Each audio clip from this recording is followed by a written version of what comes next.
مملکت خداداد پاکستان اہل وطن پر اللہ تعالیٰ کا خاص احسان اور عنایت ہے، اور شروع سے لے کر اب تک جتنی مشکلات، سازشوں اور غداریوں کے باوجود یہ سرزمین مقدس پوری شان کے ساتھ قائم و دائم ہے، اس کے پیچھے ضرور کوئی نہ کوئی راز ہے۔ خود اس سرزمین پاک کا قیام ہی رمضان جیسے ماہ مقدس اور لیلۃ القدر جیسی عظیم رات میں ہونا کسی معجزے سے کم نہیں ہے۔ ایسے ہی ایک راز سے ہم پردہ اٹھانے جا رہے ہیں آج کی اس ویڈیو میں، اور ویڈیو شروع کرنے سے پہلے ہی ہماری آپ سے گزارش ہے کہ اس ویڈیو کو وہی دیکھیں کہ جسے واقعی اس سرزمین پاک سے اور اللہ کے پیارے رسول صلی اللہ علیہ وآلہ وسلم سے چاہت و الفت ہے، کیونکہ اگر آپ اس ویڈیو کو سکپ کریں گے تو یہ ان دونوں سے بے وفائی ہوگی۔ دوستو، عرب و سندھ کے آپس کے تعلقات، خاص کر تجارتی تعلقات، پہلے ہی سے باہم قائم تھے، کیونکہ ایک تو سندھ و عرب دونوں ملکوں میں زمانہ قدیم سے تجارتی منڈیاں موجود تھیں، جہاں دنیا کے مختلف حصوں سے تاجر لوگ آتے اور جاتے تھے، اور دوسری بات یہ ہے کہ عرب میں کئی ایک سندھ کی قومیں آباد تھیں جو سندھ سے جا کر وہاں آباد ہوئی تھیں، جن میں زت یعنی جٹ یا جاٹ اور دوسری قوموں کے علاوہ تاکر یعنی کہ ٹھاکر قابل ذکر ہیں۔ مورخین نے ان کی پوری تفصیل لکھی ہے، بالخصوص علامہ سید سلیمان ندوی کی عرب و ہند کے تعلقات اور قاضی اطہر مبارک پوری کی عرب و ہند عہد نبوی میں قابل مطالعہ مواد موجود ہے، کیونکہ ان دونوں حضرات نے کافی جستجو اور تحقیق کے بعد عرب و ہند کے تعلقات پر روشنی ڈالی ہے کہ قبل از اسلام اور دور رسالت صلی اللہ علیہ وآلہ وسلم میں، اور پھر ان کے صحابہ کرام رضوان اللہ علیہم اجمعین کے عہد میں پاک و ہند کے عرب کے ساتھ تعلقات کیسے تھے۔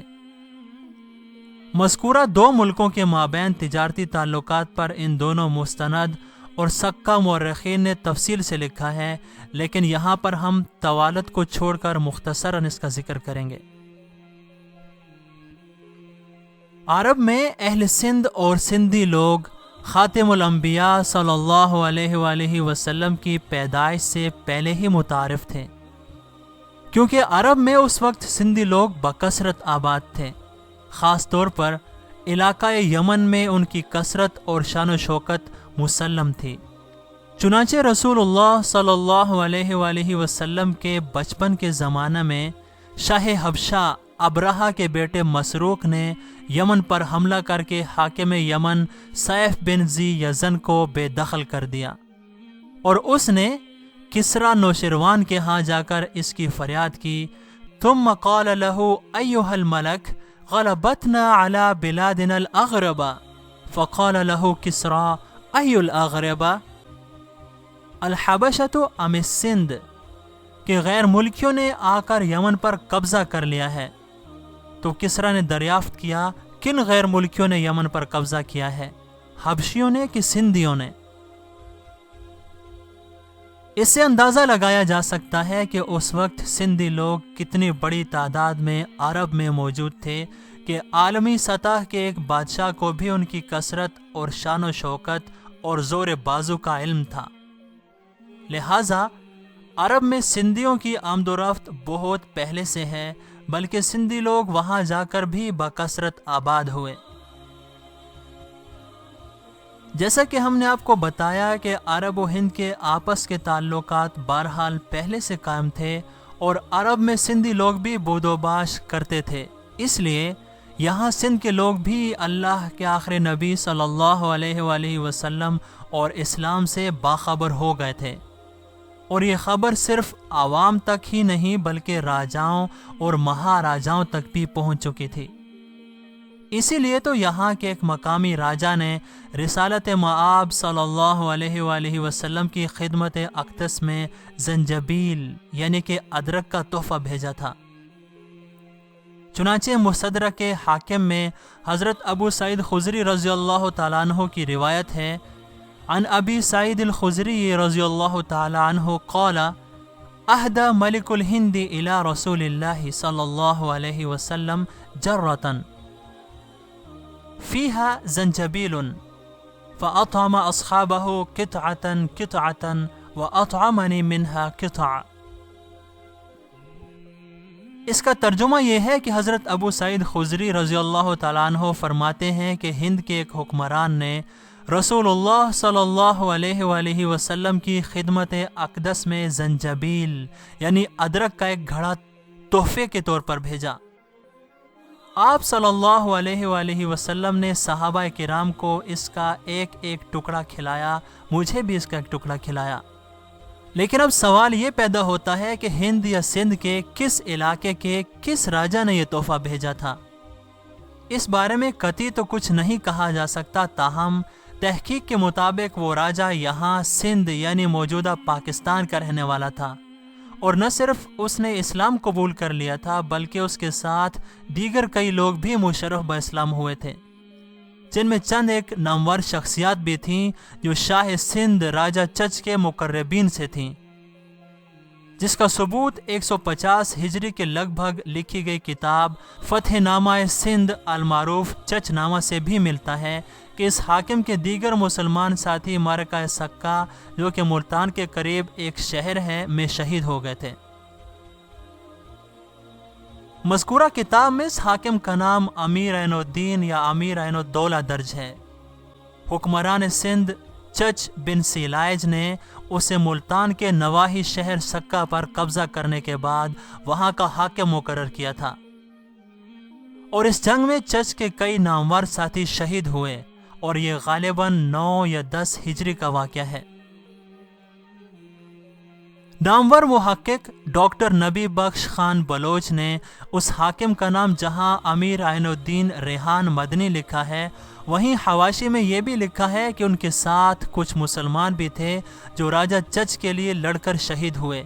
تبھی تو صاحب فتح نامہ نے ان کے لیے لفظ قتل نہیں بلکہ قصداً شہید کا لفظ استعمال کیا ہے، اور ظاہر ہے کہ ایک مسلمان مورخ کافر کے لیے لفظ شہید استعمال نہیں کرتا۔ اب اگر اس نام پر غور کیا جائے تو کچھ باتیں سامنے آتی ہیں، مثلاً یہی امیر عین الدین یا عین الدولہ وہی صحابی تھے جو عرب سے ہو کر یہاں آئے تھے، جن میں 2 یہاں رہ گئے تھے اور ایک ان میں یہی امیر ہو جس کا نام شاید ریحان تھا۔ لیکن یہاں دین اسلام کے اولین نمائندہ ہونے کی حیثیت سے اس کا نام عین الدین رکھا گیا ہو اور وہ مدینہ کا باشندہ ہو، کیونکہ اس کے نام کے ساتھ مدنی نسبت اس بات کو تقویت دیتی ہے۔ یا پھر یہ اصلاً سندھی تھا لیکن شاید رسول اللہ صلی اللہ علیہ وآلہ وسلم کا سن کر مدینہ چلا گیا ہو اور اپنے ساتھیوں سمیت مسلمان ہو گیا ہو۔ اس کے ساتھ ساتھ یہ بھی ممکن ہے کہ وہ تجارت کے سلسلے میں عرب گیا ہو اور وہاں دولت اسلام سے سرفراز ہو گیا ہو، اور پھر اس کا اپنا اصل نام تبدیل کر کے عین الدین رکھا گیا ہو، اور مدینہ سے والہانہ عقیدت کی بدولت اپنے نام کے ساتھ مدنی لگاتا ہو۔ اس سے جہاں اس بات کا پتہ چلتا ہے کہ عہد رسالت میں یہاں کے لوگ اسلام سے متعارف ہوئے تھے، وہیں یہ بات بھی ثابت ہوتی ہے کہ اس وقت سندھ یعنی اس وقت کے پاکستان کے بادشاہ چچ بن سیلائج بھی اسلام سے واقف ہو چکا تھا، کیونکہ اسے معلوم ہوا تھا کہ اس کا ایک حاکم امیر عین الدین اور اس کے دیگر چند نامور ساتھی مسلمان ہو گئے تھے۔ تاہم راجہ چچ چونکہ ایک عقلمند اور ہوشیار بادشاہ تھا، اس لیے اس نے مغل شہنشاہ جلال الدین اکبر کی طرح سیاسی اغراض کے پیش نظر کسی کے دین و مذہب سے صرف نظر کرتے ہوئے محض اپنی حکومت پر توجہ دی۔ یاد رہے کہ ایران زمانہ قدیم سے ایک مضبوط طاقت کی حیثیت سے پوری دنیا میں مشہور تھا، اور عرب کے بعض علاقوں جیسے کہ عراق، اردن اور شام وغیرہ پر بھی ایران کا قبضہ تھا، لہٰذا سندھ یعنی کہ پاکستان بھی ایرانی حکومت کے زیر اثر تھا، جس کا نتیجہ یہ تھا کہ بہت سارے سندھی باشندے ایرانی فوج میں شامل تھے، اور دوسری وجہ یہ ہے کہ جب رسول اللہ صلی اللہ علیہ وآلہ وسلم نے ایران کے شاہ فارس کسریٰ بن ہرمز کے نام اسلام کا دعوت نامہ اور حضرت عبداللہ بن حذافہ بن قیس سہمی کے ہاتھوں بھیجا، تو یقیناً ایرانی حکومت کے زیر اثر جتنے بھی علاقے تھے ان سب میں اسلام کا شہرہ پہنچنا ایک لامحالہ امر تھا۔ پس سندھ میں اسلام کی آواز پہنچنا اور پھر یہاں کے لوگوں کا اس فطری دین سے متاثر ہونا بھی فطری بات تھی۔ اس کے علاوہ پیغمبر اسلام صلی اللہ علیہ وآلہ وسلم کی زبان اقدس سے نکلے یہ الفاظ کہ میرا دین اور میری حکومت بہت جلد کسریٰ کی تمام سلطنت میں پھیل جائے گی اور وہاں تک پہنچ جائے گی جہاں تک اونٹ اور گھوڑے جاتے ہیں، بھی اس بات کی طرف اشارہ کر رہے تھے کہ فارس کے زیر اثر جتنی حکومتیں ہیں وہاں ضرور بے ضرور اسلام پہنچے گا۔ اور ظاہر ہے کہ سندھ بھی فارس کا ایک قابل ذکر علاقہ تھا، ایسے میں سندھ کے امیر عین الدین سمیت کئی ایک لوگوں کا مسلمان ہونا بعید از قیاس نہیں ہے۔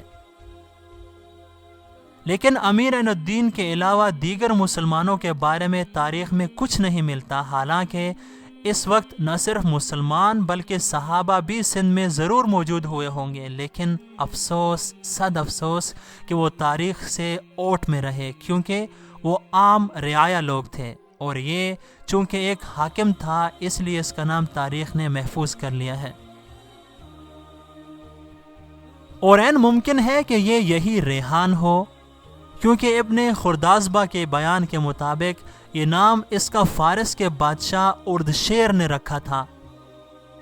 لہٰذا ممکن ہے کہ اس کا اپنا نام عین الدین ہو یا عین الدین کے علاوہ کچھ اور ہو۔ تاہم چونکہ یہ ملک سندھ اس وقت فارس یعنی کہ ایران کے ماتحت تھا، اس لیے یہاں کے حاکم بھی شاہ فارس کے تابع تھے اور ان کے القابات بھی شاہ فارس کے دیے ہوئے تھے۔ اور یہ اردشیر اپنے باپ کسریٰ کو 8 ہجری میں قتل کر کے شاہ فارس بنا تھا اور اپنے زیر اثر علاقوں میں پروانہ روانہ کر کے ان کو خبردار کیا تھا کہ سندھ میں بھی مختلف علاقوں کے علاقائی حاکموں کو القابات سے نوازا تھا، مثلا مکران شاہ، قفس شاہ، ہندوان شاہ، قیقان شاہ اور ریحان شاہ وغیرہ۔ دیگر ناموں پر غور کرنے سے معلوم ہوتا ہے کہ ان میں کوئی مسلمان نہیں لگتا سوائے ریحان شاہ کے، اور یہ بھی ممکن ہے کہ اس ریحان شاہ نے خود اپنے لیے یہ لقب پسند کیا ہو۔ جو بھی ہو، اس نام سے معلوم ہوتا ہے کہ یہ شخص مسلمان تھا۔ چنانچہ مشہور محقق قاضی اطہر مبارک پوری لکھتے ہیں کہ رسول اللہ صلی اللہ علیہ وآلہ وسلم نے 7 اور 8 ہجری کے درمیان حدود عرب میں دعوت اسلام بھیجی، اور صحابہ کرام کی ایک جماعت کو اسلام کا مبلغ و داعی اور قاصد بنا کر عرب اور بیرون عرب کے رئیسوں، حاکموں اور باحیثیت لوگوں کو خطوط بھیجے، تو اس وقت عراق سے لے کر مشرقی سواحل اور یمن تک میں اسلام کی دعوت عام ہوئی، اور ان اطراف کے عربوں کی طرح عجم، فارس اور مجوس وغیرہ بھی اس کی دعوت سے تفصیلی طور پر واقف ہوئے، اور انہی کے ساتھ یہاں کے ہندوستانی باشندے بھی عام طور پر اسلام سے باخبر ہو کر یا تو مسلمان ہو گئے اور یا اسلامی زندگی ان کی زندگیوں کا ایک حصہ بن گئی۔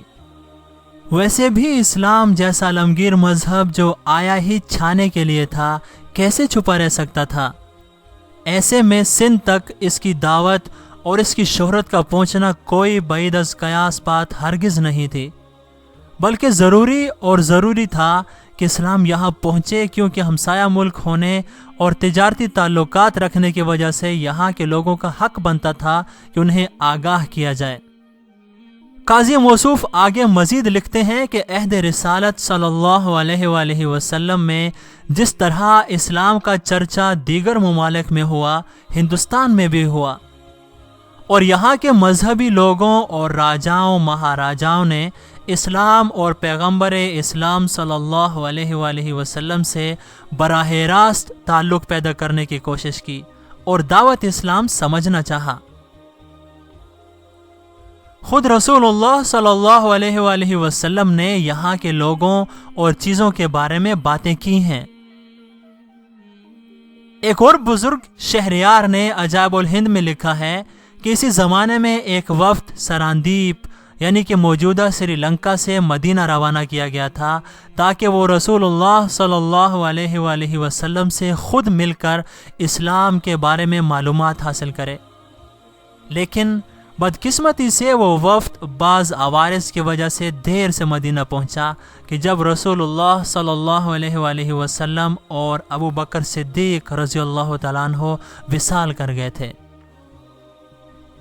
وہ وفد امیر المؤمنین حضرت عمر فاروق رضی اللہ تعالیٰ عنہ سے ملا، ان سے دین اسلام کی بنیادی معلومات حاصل کیں اور واپس لوٹا ہی تھا کہ مکران میں وفد کا امیر فوت ہو گیا۔ اس سے بھی معلوم ہوتا ہے کہ عہد رسالت صلی اللہ علیہ وآلہ وسلم میں نہ صرف سندھ یعنی کہ پاکستان بلکہ پورے ہندوستان اور افغانستان یعنی بر صغیر میں اسلام کی خوشبو پھیل چکی تھی۔